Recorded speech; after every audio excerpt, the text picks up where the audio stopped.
İşsizliğin 4 növü var. Friksiyon, struktur, dövr və mövsümi işsizlik.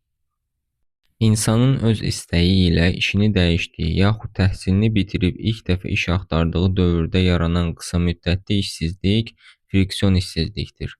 Elvin universiteti yeni bitirib, mühasib işləmək istəyir, amma hələ uyğun iş tapmayıb. Aysel mağazada satıcı işləyirdi.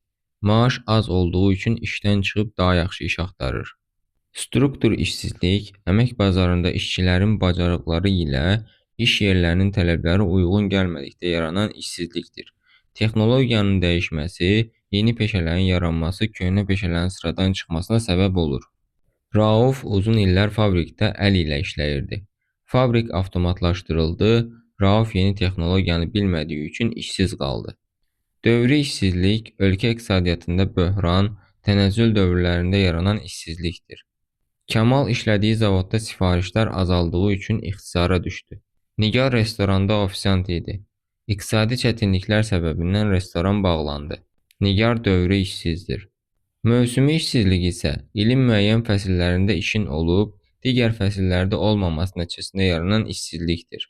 Daha çox kənd təsərrüfatı və turizmdə rast gəlinir. Orxan yayda dənizkənarı istirahət mərkəzində işləyir. Qışda isə işsiz qalır. Orxan mövsümi işsizdir.